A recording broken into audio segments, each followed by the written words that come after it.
With those crowds, 4 million more watching the women's final with Caitlin Clark than They totally botched Caitlin Clark's arrival. That is not me saying it. That is a veteran sports journalist who has covered this league since the day it was born, saying it plainly on the record with her name attached to it. This is the story of a league that was handed the single greatest gift in the history of women's professional basketball.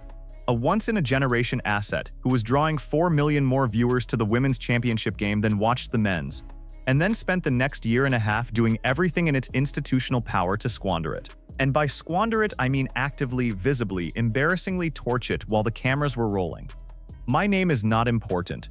What is important is that by the time you are 12 minutes into this video, you are going to understand exactly who benefits from the chaos surrounding Caitlin Clark, who created that chaos, and why a league that desperately needed this moment is now the primary reason that moment is slipping away.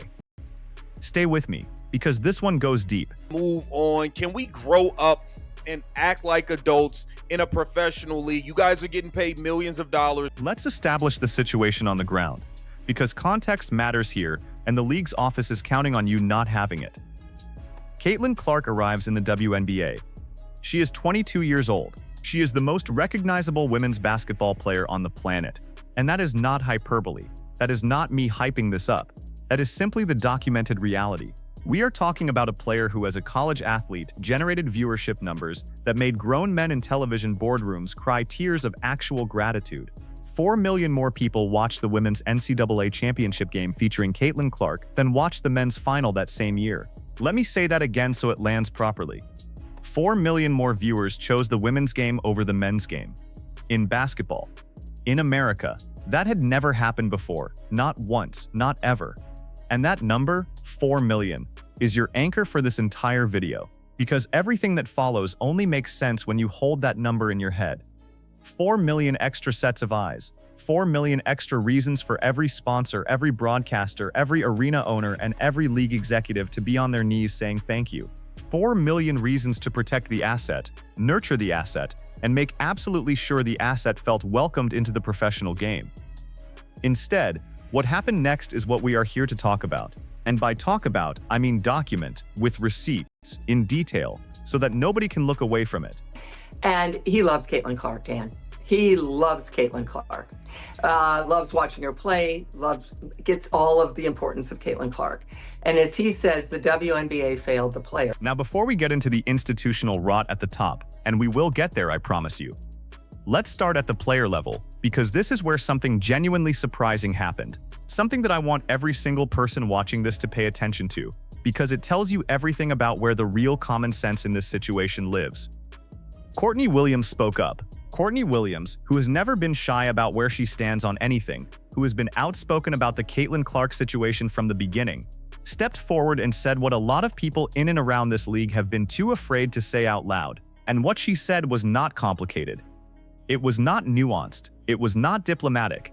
It was the kind of direct, unvarnished truth that cuts through the noise like a blade. Don't take my word for it. Listen to this. With those crowds, 4 million more watching the women's final with Caitlin Clark than You guys are getting paid millions of dollars now. There's going to be a not-so-positive side to it as well. Can everybody stop with the victim? I want you to sit with that for a second. Because that is Courtney Williams, a player who has been publicly critical of the circus surrounding Caitlin Clark. A player who has not exactly been in the Clark fan club, saying directly to her fellow WNBA players, "You are making millions of dollars. This is the price of fame. Press the block button and move on with your life." That is not a Caitlin Clark fan saying that. That is not some media commentator with an agenda. That is a WNBA player from inside the locker room telling her peers that the victimhood narrative has gone too far. And what's fascinating, and by fascinating I mean genuinely staggering, is that the league office, the people whose entire job is to manage exactly this kind of cultural moment, never stepped in to have this conversation first. Courtney Williams had to do their job for them, on social media, reactively, after the pot had already boiled over. Think about what that means for a second. The league had an asset generating 4 million extra viewers. It had a cultural earthquake happening in real time, and its response was to do nothing. No meetings, no conversations, no framework for how players should navigate the sudden explosion of attention and the inevitable toxicity that comes with it. Nothing. The void was left open, and into that void rushed every bad actor, every troll, every bad faith commentator on both sides of this debate, and the league just stood there and watched it happen. It's like owning a restaurant where one chef is so talented that people are lining up around the block in the middle of winter just for a chance to eat there. And instead of managing the crowd, training your staff for the volume, and protecting that chef, you just unlock the front door, go home for the night, and act surprised when chaos breaks out in the kitchen. That is what Commissioner Kathy Engelbert and the league office did. And I want to be precise here. Commissioner Kathy Engelbert is the primary villain in this story, not the players, not the fans, not the media. The commissioner. The person whose job, whose entire reason for existing in that role, is to anticipate moments like this and manage them. She did not do that job. And a journalist who has been covering this league since it was founded, who has done the actual reporting, who has talked to the actual people involved, said so explicitly. Now, if you are finding this breakdown valuable and you want to stay ahead of every development in this story, please subscribe to Rimrun right now and turn on notifications. We cover this stuff with the depth it deserves, and you do not want to miss what's coming. Hit that button and let's keep going. Move on. Can we grow up and act like adults in a professional league? You guys are getting paid millions of dollars. Now let's talk about the pattern, because this is not a one-time failure. This is not Commissioner Kathy Engelbert having one bad week. This is a pattern of institutional behavior that has been documented, reported on, and confirmed by multiple credible voices. And it is a pattern that makes absolutely no sense from a pure business standpoint. Pass 1. The specific failure of the arrival. When Caitlin Clark came to the WNBA, the league had a roadmap sitting right in front of them: the college crowds, the television numbers, the 4 million extra viewers who chose women's basketball over men's basketball for the first time in history, the fans waiting in lines outside arenas in the cold in February, not for a Beyoncé concert, not for a Taylor Swift tour, but to watch one woman play college basketball.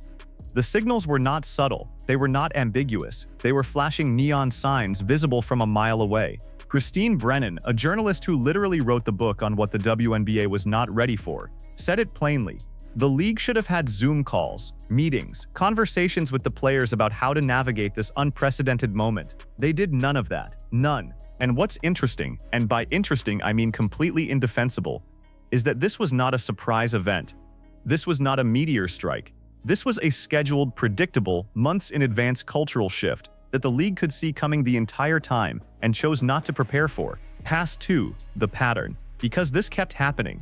It was not just the institutional silence. It was the active hostility from established voices within and around the league. Cheryl Swoops, a legend of the game, a name that deserves respect, went on record and made claims about Caitlin Clark that were, according to the reporting, simply not true. Claims about her age, about her shot volume, about her COVID years, fabrications that people then defended publicly.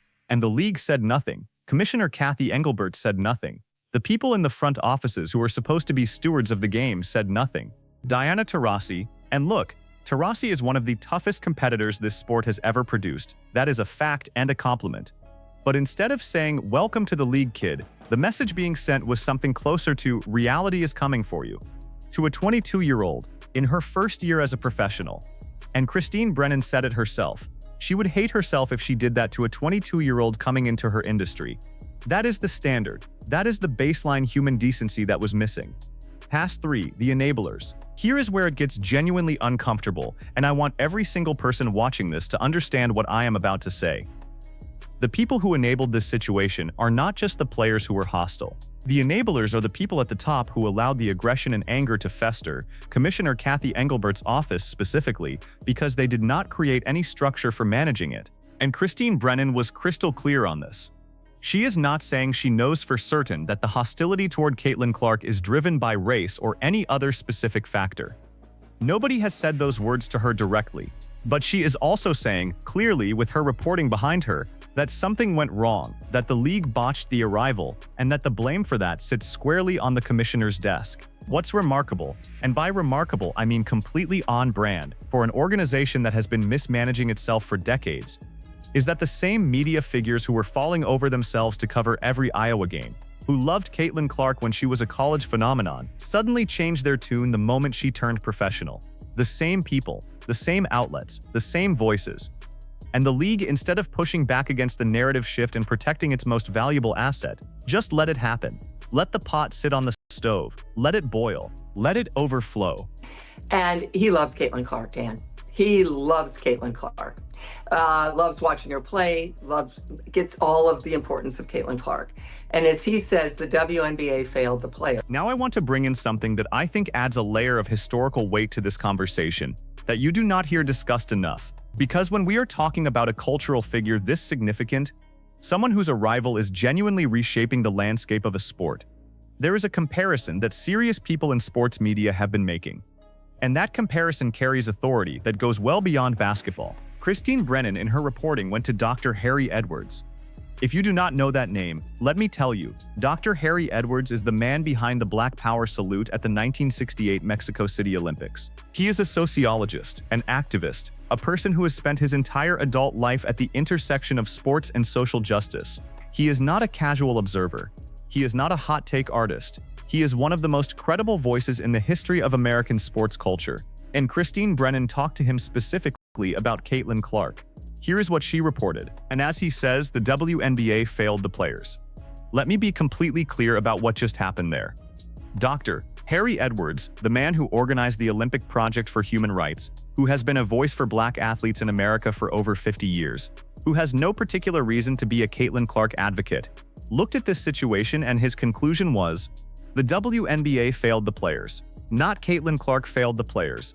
Not the fans failed the players. The league failed the players. The institution failed everyone in it. That is a borrowed authority that the league office cannot dismiss. That is not some pundit with an agenda.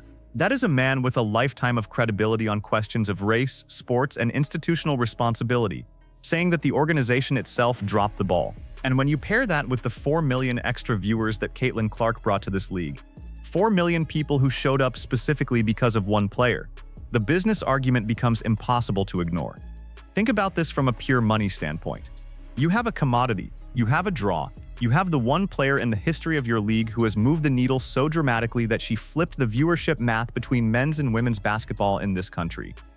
That is not a small thing. That is a seismic event. That is the kind of asset that franchise owners in every major sport spend decades praying for and almost never find. And the WNBA's response was to let the environment around that asset become so toxic, so unwelcoming, so hostile, that it became a national story about division rather than a national story about the greatest thing that has ever happened to women's professional basketball. It is the worst of both worlds. The toxicity drove away casual fans who wanted to enjoy the moment, and the league's silence on the toxicity drove away the goodwill of the people who cared most about the asset in the first place. You managed to alienate everyone simultaneously. That takes a special kind of institutional incompetence. And Commissioner Cathy Engelbert owns that outcome. Now let's talk about what Courtney Williams actually said about Caitlin Clark as a player. Because this is the part that gets lost in the noise, and I think it is actually the most important part of this entire conversation. Courtney Williams, who again has not been shy about her complicated feelings regarding the Clark situation, said something that cuts through every layer of drama and gets to the core of what this is actually about. She said Caitlin Clark is the most legit player in the league, must-see television, pulling up from range that nobody else in the league is. A hell of a player. She ain't bothering nobody. I want you to sit with that. That is a WNBA player, speaking from a position of genuine basketball knowledge, saying that the woman this league has been treating like a problem is actually the solution. She is the product. She is the reason the seats are full. She is the reason the broadcast deals got better. She is the reason 4 million extra people tuned in to watch a women's basketball game for the first time in their lives. And here is the no-win framing that I need every single person watching this to understand. When Caitlin Clark succeeds, the conversation becomes about whether she deserves the credit. When she struggles, the conversation becomes about whether she was ever that good. When her fans are passionate, they are called toxic. When she does not respond to the hostility, she is called oblivious. There is no version of this story, not one, where the people who have decided to be hostile to her presence in this league are willing to let her win. That is not a sports story anymore. That is something else entirely. And what's infuriating, and by infuriating I mean genuinely damaging to the long-term health of this league, is that Commissioner Cathy Engelbert and the front offices had the power to shape that narrative from day one and chose not to use it. They watched the constant drumroll of negativity, as Christine Brennan described it. The meanness, the dismissiveness, the "we don't like you anymore" energy directed at a 22-year-old professional athlete, and they let it play out like a reality show instead of managing it like a business. Here is my verdict, and I am going to be direct about it. The WNBA had a once-in-a-generation moment, not once in a decade, not once in a generation of players. Once in the history of the sport, a player so compelling, so watchable, so genuinely transformative, that she moved 4 million extra viewers from the men's game to the women's game in a single season. 4 million. That number does not lie. That number does not have an agenda. That number is just the math of what Caitlin Clark means to this league as an economic engine. And Commissioner Cathy Engelbert, the person whose name is on the door of the office responsible for protecting and growing that asset, completely and utterly failed to rise to the moment. That is not my opinion. That is the documented conclusion of a journalist who covered this league from its founding, who did the reporting, who talked to the people involved, including Dr. Harry Edwards, who has been one of the most credible voices in American sports culture for over 50 years. The pattern is this. The league saw the cultural shift coming. It did nothing to prepare for it. It allowed aggression and resentment to fester in the void it created. It watched established voices make false claims about its most valuable asset without pushing back. It let the moment that was supposed to be the greatest in women's professional basketball history become a national story about toxicity and division. And then it had the audacity to act surprised when the pot boiled over. Here is what I predict. The league's window to capitalize on the Caitlin Clark moment is not infinite. Every season that passes without a genuine institutional commitment to protecting and elevating this asset is a season of compounding damage. The casual fans who showed up because of Caitlin Clark are not loyal to the WNBA as an institution. They are loyal to Caitlin Clark as a person. The moment they feel the league is working against her rather than with her, they leave, and they take those 4 million extra viewers with them. Commissioner Cathy Engelbert's legacy in this role will be defined by whether she course corrects or continues down the same path of institutional negligence. Based on the evidence we have, and by evidence I mean everything that Christine Brennan reported, everything that Courtney Williams confirmed from inside the locker room, and everything that the viewership numbers tell us, the prognosis is not good. Caitlin Clark will be fine. She is the asset. She is the money. She is the one draw that this league has produced in a generation. And she will continue to do what she does: fill arenas, print ratings, and pull up from range that nobody else in the league is attempting. The question is whether the WNBA as an institution will still be relevant enough to benefit from it by the time the people running it figure out what they have. And that is not hyperbole. That is not me being dramatic. That is simply the math of what happens when you squander a 4 million viewer advantage through institutional incompetence and organizational cowardice. Before I let you go, I need you to do one thing. Go down to the comments right now and answer this question honestly. Is the WNBA League office deliberately failing Caitlin Clark, or is this just breathtaking incompetence? Pick one.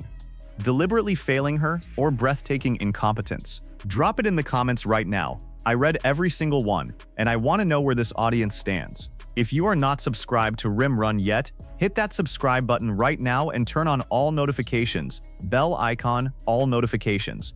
Because this story is not over, and the next video is going to go even deeper into what is happening inside this league. You do not want to miss it. And click the video on your screen right now.